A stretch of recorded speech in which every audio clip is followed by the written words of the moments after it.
Bonjour tout le monde, ici Jean-Thomas Morin, enseignant de français à l'école secondaire Osias-le-Duc. J'espère que vous allez bien. Si vous regardez cette vidéo-ci, c'est que vous achevez votre plan de remédiation, donc ça va bien. On se croise les doigts, il fait chaud dehors, j'espère du moins.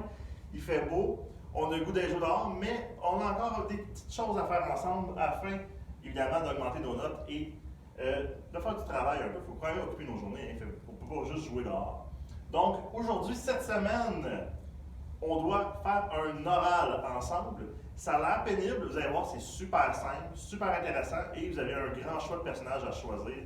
Donc, selon moi, vous allez pouvoir retrouver votre compte assez facilement. Donc, l'oral sera dû dans la semaine du 15 au 19 juin 2020. Quand on dit dans la semaine du 15 au 19 juin 2020, c'est que tu devras prendre un rendez-vous avec ton enseignant ou ton enseignante et faire l'oral devant lui, soit par Teams, soit par une autre manière, une autre forme de communication, évidemment, vidéo, audio. Tu peux même t'enregistrer si jamais c'est quelque chose qui te convient mieux que de faire un oral, on va dire, en live, excusez-moi l'anglicisme. Donc, tout simplement, le support qui te conviendra le mieux. Nous, on pourra ensuite corriger ta production orale de cette manière-là.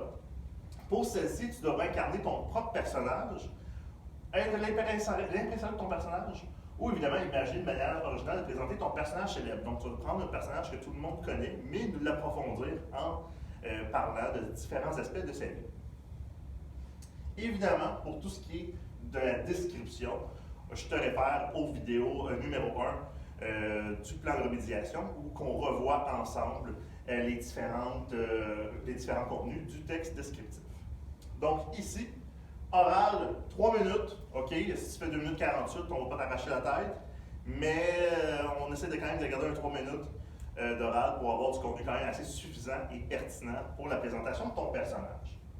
Donc, pour l'oral en tant que tel, ce que tu dois soumettre, évidemment, un support visuel. Donc, derrière toi, que ce soit une affiche, ça peut être un montage, si tu fais une vidéo. On ne sera pas trop sévère, en tout cas, personnellement. Moi, c'est pas mon but d'être sévère parce que tu n'as pas une belle affiche. Je sais que je vais probablement voir ton oral dans un écran de 4 pouces par 4 pouces. Donc, fais-toi-en pas, on n'est pas là pour te pénaliser, te faire perdre des points, mais c'est quand même agréable d'avoir un support visuel qui vient agrémenter ton oral, qui vient agrémenter ta présentation de ton personnage. Ensuite, évidemment, tu dois introduire ta présentation avec une introduction de texte descriptif, donc sujet amené, sujet posé, sujet divisé, très important. Sujet amené, tu ne mentionnes pas évidemment le nom de ton personnage. Sujet posé, tu mentionnes le nom de ton personnage. Et ensuite, le sujet divisé, tu viens mentionner les différents aspects sur lesquels tu vas travailler. Tu peux en avoir 2 ou 3 dépendamment. Donc, 2 ou 3 aspects que tu vas choisir et évidemment, tu vas pouvoir étayer dans ta présentation de personnage. Ensuite, chacun de tes paragraphes de développement que tu vas nous dire à l'oral va devoir comprendre des organisateurs textuels, comme premièrement, deuxièmement, troisièmement, etc. Donc, chacun des aspects et sous-aspects doivent être introduits par des marqueurs textuels. Ensuite, tu termines ta présentation par une conclusion. Synthèse, ouverture, encore une fois, je te réfère aux vidéos 1 dans la liste YouTube sur le texte descriptif. Tu vas pouvoir voir toutes les informations nécessaires à bien compléter ta conclusion. On va ensuite passer à ton plan de travail. Ton plan de travail est assez simple, il y a 3 parties. 3 parties du texte descriptif. On a l'introduction, le développement et ensuite la conclusion.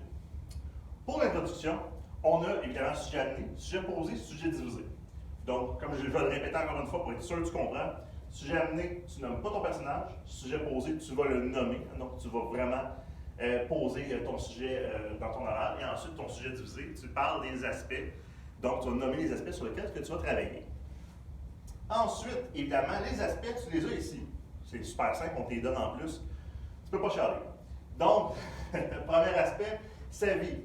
Tu introduis l'aspect de sa vie avec une phrase vedette, donc tout simplement avec une phrase introductive qui est marquée avec un marqueur de relation qui vient introduire ton premier aspect que tu vas nommer.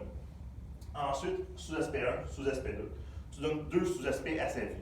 Ça peut être par exemple sa vie familiale, sa vie publique. Il y a différentes manières de voir la vie d'une personne. Évidemment, on n'est pas juste une vie familiale, on n'est pas juste une vie publique.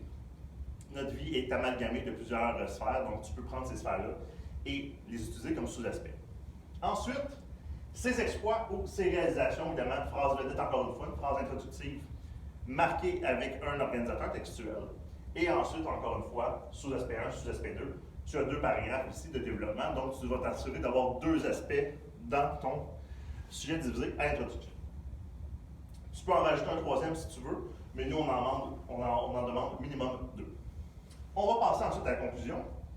Ici, rappel, synthèse, tu viens renommer les aspects sur lesquels tu as travaillé et, dans ton oral. Et ensuite, ouverture, où tu vas nous laisser sur un questionnement, sur une réflexion, sur une piste, pour nous titiller, ou du moins pour nous donner l'envie d'en apprendre plus sur le personnage que tu nous présentes. Ici, j'ai la grille de correction.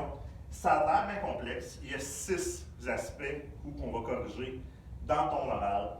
Premier aspect, adaptation des propos à la situation. Donc, est-ce que tu utilises des formules de politesse? Donc, lorsque tu t'adresses à nous, lorsque tu vas faire ton vidéo, est-ce que tu t'adresses de manière polie? Est-ce que c'est pertinent ce que tu dis? Est-ce qu'on a envie de t'écouter? Donc, tu as ajusté tes propos pour tenir compte des auditeurs, donc c'est-à-dire ton enseignant ou ton enseignante. Cohérence des propos, c'est transmettre l'information de manière claire et structurée. Là, il y a plein de petites lettres, là, ça a l'air bien compliqué, ça a même l'air d'une formule chimique. Je vais traduire ça super simple. Sujet amené, sujet posé, sujet divisé pour l'introduction. Ensuite, pour tes paragraphes de développement, tu as organisateur textuel, aspect, organisateur textuel, aspect, organisateur textuel, aspect. Ensuite, synthèse, rappel, ouverture, c'est tout, avec des marqueurs textuels pour chacun d'entre eux. Aussi simple que ça. Donc, tu vois, c'est pas une formule de chimie, là. Inquiète-toi pas, tu n'as pas changé de cours en même temps. C'est quand même assez simple. Ensuite, clarté de l'expression. Est-ce que tes propos sont clairs? Est-ce que tes propos sont nuancés? Est-ce que tes propos sont concis et pertinents? Tu vas reformuler, expliquer et donner des exemples au besoin. Prends soin de vérifier qu'on comprend ce que tu nous dis. Parce qu'évidemment, si tu fais juste parler et tu t'écoutes parler, on peut perdre le fil et nous aussi. Donc, ça va être difficile à comprendre. Ensuite, l'utilisation d'éléments prosodiques appropriés.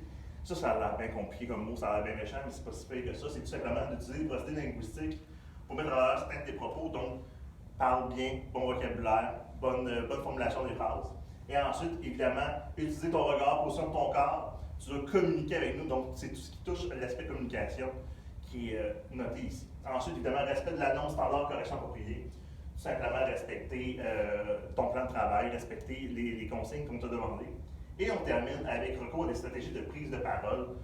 Tout simplement, de planifier ta prise de parole, d'évaluer un peu ce que tu vas dire d'avance, de pas juste, on va dire, inventer ton oral sur le fait. On veut voir de la préparation, on veut voir ton travail. On doit sentir le travail lorsque tu nous parles. Ensuite, on va regarder rapidement la liste des personnalités publiques. Il y en a plusieurs. Okay? On a des personnalités musicales comme Paul McCartney, Ringo Starr, pratiquement tous les Beatles sont là en ordre en plus. On a aussi des politiciens comme Gorbatchev, Che Guevara. On a ensuite d'autres artistes plus historiques comme des personnalités historiques comme Jeanne d'Arc, John F. Kennedy ou le Dalai Lama. Bref, plusieurs choix très intéressants. Gars, filles, tu peux choisir qui tu veux pour nous présenter ton personnage. Donc, je te souhaite un bon travail. On a très hâte de t'écouter et ça va être un plaisir de pouvoir se revoir pour une avant-dernière fois avant le début de l'été. Donc, je te souhaite une très bonne journée et à la prochaine!